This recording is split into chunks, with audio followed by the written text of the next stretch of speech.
हाल तो आजकल ऐसा चल रहा है कि हम देख रहे हैं कि वह अकेली दौड़ रही है, फिर भी दूसरे नंबर पे चल रही है। 2604 करोड़ का घाटा झेला है। देखिए, हमारा अनुभव ऐसा रहा है कि BSNL खत्म हो गई, MTNL खत्म हो गई, एयर इंडिया खत्म हो गई, एयरपोर्ट खत्म हो गए, पोर्ट खत्म हो गए, आहिस्ता आहिस्ता करके सब मित्रों को गए। हमने देखा ऊपर से पानी टपकता है, पीने के लिए पानी नहीं मिलेगा। तो इस बजट को मैं ये कहूंगी, ये रिकॉर्ड बजट नहीं है, ये पूरी तरह से जो है ये फेल बजट है। ये कोई बजट फेल नहीं होता। तो मैं अध्यक्ष महोदय आप मुझे संरक्षण दे, तो मुझे ये कहना पड़ेगा कि तथागत गौतम बुद्ध ने कहा था, सूर्य, चंद्र और सत्य ना कभी छुपा है ना कभी छुपेगा। तो मेरा इनसे ये सवाल है कि ये चमत्कार कहाँ से होने वाला है? क्या ये रेल मंत्रालय खुद कमाने वाला है या ये डील के माध्यम से होने वाला है? सुश्री वर्षा गायकवाड़ 2 दिन तक। सम्मानीय अध्यक्ष महोदय, मैं रेल मंत्रालय पर चर्चा में बोलने के लिए खड़ी हूँ और आपने मुझे इसके बोलने के लिए अवसर दिया। मैं आपका सबसे पहले तो बहुत सारा धन्यवाद व्यक्त करना चाहती हूँ। रेल हम भारतीयों के लिए सिर्फ एक यात्रा का साधन नहीं है सम्मानीय अध्यक्ष महोदय, वो हम सब के लिए यादों से जुड़ी है, हम सबके जरूरतों का हिस्सा है और भारतीय रेल हम सबका जीवन का अविभाज्य अंग है। हम सम्मानीय अध्यक्ष महोदय देखते हैं कि बड़े पैमाने पे जब चर्चा होती है तो हमने देखा है ये जो सरकार है नामकरण करने में बहुत बड़ी होशियार है और बहुत बड़े बड़े नाम देती है। इस बजट को भी रिकॉर्ड बजट का नाम देने का जो है रेल मंत्रालय का काम इस सरकार ने किया है। हमने देखा निपुण भारत, विकसित भारत, आत्मनिर्भर भारत, अलग अलग नाम, make in India, startup India, अलग अलग नाम देने का काम इस सरकार के माध्यम से होता है। लेकिन सम्मानीय अध्यक्ष महोदय, अगर हम जमीनी हकीकत की बात करें तो इस बजट को मैं ये कहूंगी, ये रिकॉर्ड बजट नहीं है, ये पूरी तरह से जो है ये फेल बजट है। ये मैं आपके माध्यम से सबसे पहले कहना चाहती हूँ। आज इस बजट में बड़े बड़े आंकड़ों को बताया गया है, बड़ी बड़ी नई ट्रेन की घोषणाओं की बात की गई है, लेकिन अगर आप बुनियादी स्तर पे, अगर जमीनी स्तर की अपन बात करें तो कोई भी समस्या को इसने सॉल्व नहीं किया है। आज भी वो समस्या बजट फेल थोड़ी होता है, कोई बजट फेल नहीं होता। तो मैं अध्यक्ष महोदय आपसे आप मुझे संरक्षण दे, आप मुझे संरक्षण दे जी। तो बुनियादी ढांचे के ऊपर मैं बात करना चाहती हूँ।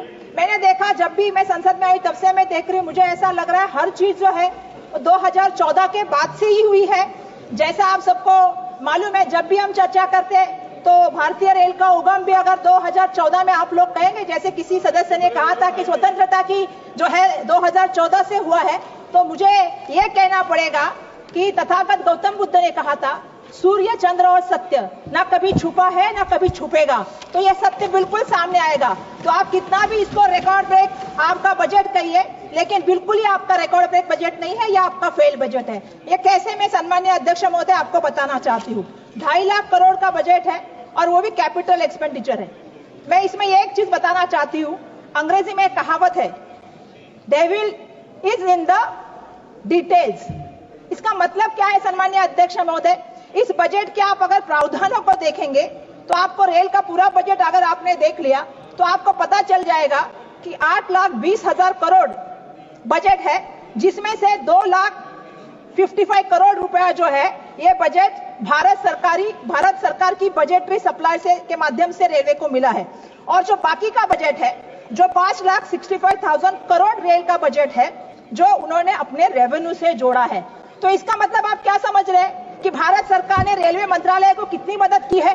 भारत सरकार ने रेलवे मंत्रालय को जो सपोर्ट किया है वो लगभग जो है 25% करने का काम जो है भारत सरकार ने किया है। तो रेलवे अपने आप ही चलने का काम कर रही है, रेलवे मंत्रालय खुद अपना रेवेन्यू बढ़ाने का काम कर रहा है। और मैं आश्चर्य की बात यह बताना चाहती हूँ सम्मानीय आपको कि इसमें जो कैपिटल एक्सपेंडिचर आया है, जो पिछले साल का कैपिटल एक्सपेंडिचर था और इस साल के कैपिटल एक्सपेंडिचर को आप कंपेयर करेंगे तो 1 रुपया भी सम्मानीय अध्यक्ष महोदय इसमें बढ़ाया नहीं गया है। तो ये बजट किसके लिए आप कहते हैं कि रिकॉर्ड ब्रेक बजट है?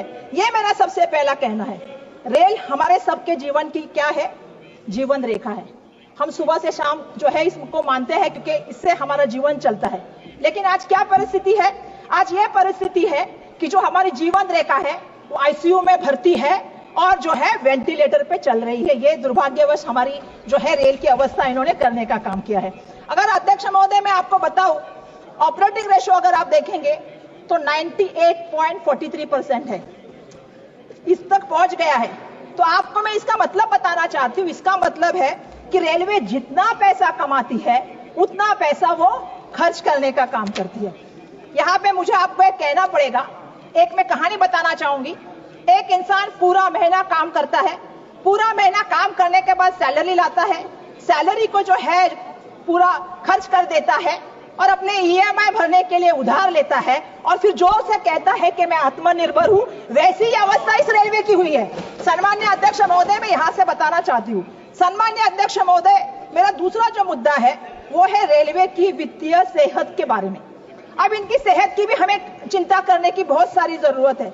अगर सन्मान्य अध्यक्ष महोदय आप आज इनकी वित्तीय सेहत देखें तो आपको पता चल जाएगा 2022 और 2023 में रुपए जो है 4,300 करोड़, मतलब 4,300 करोड़ का जो है इन्होंने लक्ष्य रखा था, लेकिन इनको मिले कितने रुपए? 3,400 करोड़ रुपए, मतलब 900 करोड़ का इनका नुकसान हुआ। 2023 और 2024 की बात करें तो इनका बजट था 3,000 करोड़, इनको मिले कितने? 2,943 करोड़ रुपए इनको मिले। इसका मतलब इनका नुकसान 57 करोड़ का हुआ। 2024 और 2025 की बात करें तो इनका जो था वो बजट का लक्ष्य था 3,000 करोड़। ये जनवरी 2025 तक ये 760 मतलब 767 करोड़ का हो गया, मतलब 767 करोड़ का हो गया है। तो आप समझ सकते हैं ये साल का इनका जो लक्ष्य है 2025 का 26 का, ये उनका लक्ष्य 3,000 करोड़ का है। अगर आप पिछला रिकॉर्ड पर देखें तो ये हर बार नुकसान में गए हैं, हर बार इनकी कमाई जो है वो गिरी है। तो मेरा इनसे ये सवाल है कि ये चमत्कार कहां से होने वाला है? ये अचानक ऐसी कौन सी जादू चलने वाली है कि इनके बजट में जो है ये पैसा जो इन्होंने लक्ष्य रखा है ये पाने वाले हैं? क्या ये रेल मंत्रालय खुद कमाने वाला है या ये रील के माध्यम से होने वाला है? लेकिन इनकी सबसे बड़ी आमदनी कहां से आती है? ये सबसे बड़ी आमदनी आती है माल ढुलाई से। 1,88,000 रुपए करोड़ जो इनको मिलता है वो माल ढुलाई से मिलता है, और ये खुद रेलवे भी एक्सेप्ट करता है। अगर इनका इनकम का कोई सोर्स है और इनका बिजनेस अगर किसी चीज से चलता है तो माल ढुलाई से चलता है। लेकिन इसमें भी मैं कुछ बताना चाहती हूँ, क्योंकि इसमें भी जमीनी हकीकत अध्यक्ष महोदय कुछ अलग है। जमीनी हकीकत ये है, अगर आप देखेंगे तो रेलवे का जो फ्रंट ट्रैफिक का जो 1951 अगर आप देखेंगे तो 85% का था। 1991 में 85 से वो 60% तक आ गया। 2022 में वो 60% से 27% पे आ गया। मतलब अगर आप देखोगे तो आज माल ढुलाई की भी जो है उन्होंने पूरा मुंह मोड़ लिया है रेलवे से। वो भी सोच रहे हैं कि सड़क का परिवहन अच्छा है, जल का परिवहन अच्छा है, लेकिन रेलवे का परिवहन अच्छा नहीं है। तो आज आप समझ सकते हो इन्होंने एक नेशनल प्लान बनाया है सरकार ने, और नेशनल प्लान में जो नेशनल रेलवे का इनका प्लान है 2030 का, इसका इन्होंने लक्ष्य रखा है। और लक्ष्य क्या रखा है? 45% इसको बढ़ाना है। अगर आप पिछले सालों का रिकॉर्ड देखें 91 से लेके अब तक 1951 से अब तक का, तो जो 85% का था वो अभी 27% तक आ गया है। अब ये बात कर रहे हैं कि 2030 में हमें 45% जाना है। तो मेरा ये कहना है कि आप कैसे कर सकते हो, इसके बारे में भी मुझे आपसे पूछना है। आज मैं रेलवे मंत्री को इस माध्यम से प्रश्न पूछना चाहती हूँ। मैंने तो रेलवे का हाल देखा। रेलवे का हाल तो आजकल ऐसा चल रहा है कि हम देख रहे हैं कि वह अकेली दौड़ रही है फिर भी दूसरे नंबर पे चल रही है। तो यह परिस्थिति की रेलवे की लाने का काम केंद्र सरकार ने किया है, ये मुझे यहां से कहना पड़ेगा। पिछले 11 सालों में मैंने एक देखा है, पिछले 11 साल का मेरा अनुभव ये रहा है कि सरकारी कंपनियां को घाटे में दिखाओ, घाटे में दिखा के आहिस्ता आहिस्ता बंद करो और आहिस्ता आहिस्ता अपने मित्रों के हाथों में दो। ये मित्रों की सरकार जो बन के आई है उसके मामले में मुझे ये भी कहना है कि अगर कैग का रिपोर्ट आप देखोगे तो आपको पता चल जाएगा अध्यक्ष महोदय कि कैग ने क्या कहा है। रेलवे ने जो है 2,604 करोड़ का घाटा झेला है। 2,604 करोड़ का घाटा, ये आपको समझना पड़ेगा, क्योंकि आहिस्ता आहिस्ता घाटा करके, और मैं बताना चाहती हूं 3,200 करोड़ के कर्ज के प्रति जो है इन्होंने ब्याज दिया है, अतिरिक्त ब्याज। वो ब्याज कितना है अतिरिक्त सन्मान्य अध्यक्ष महोदय? वो ब्याज दिया है 834 करोड़ रुपीस करोड़। तो मेरा सवाल ये है कि ये आहिस्ता आहिस्ता घटा रहे हैं, अतिरिक्त ब्याज दे रहे हैं, तो क्या सरकार सोच रही है कि इसको प्राइवेट सेक्टर में बना दिया जाए?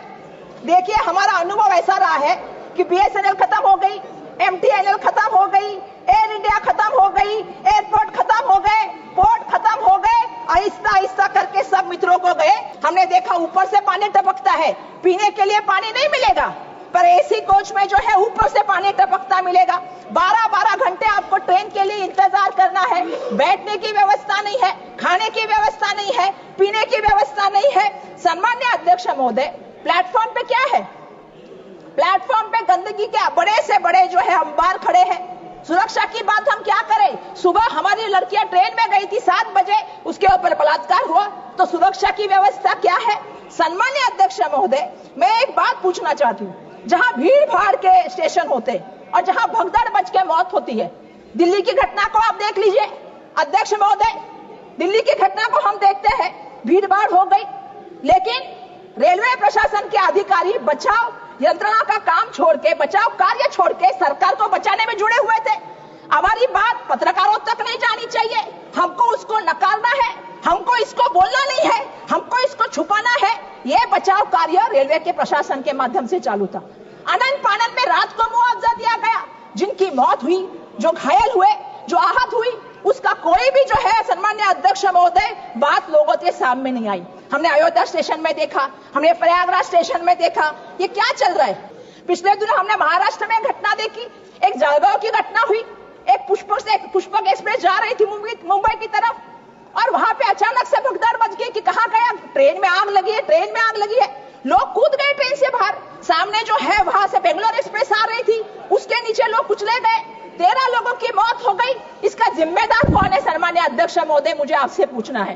अगर वहां पे कोई कम्युनिकेशन नहीं की माध्यम नहीं है, तो ट्रेन के अपघात आप कैसे रोक सकते?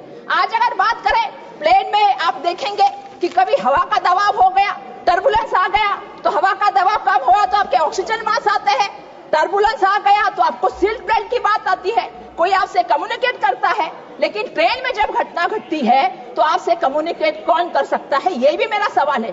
सम्मान्य अध्यक्ष महोदय, हमारे परेल में एक घटना हुई, प्लेटफॉर्म पे चर्चा हुई, प्लेटफॉर्म में अफवाह फैली और लोग भागते भागते गए, एक दूसरे के ऊपर चलते गए।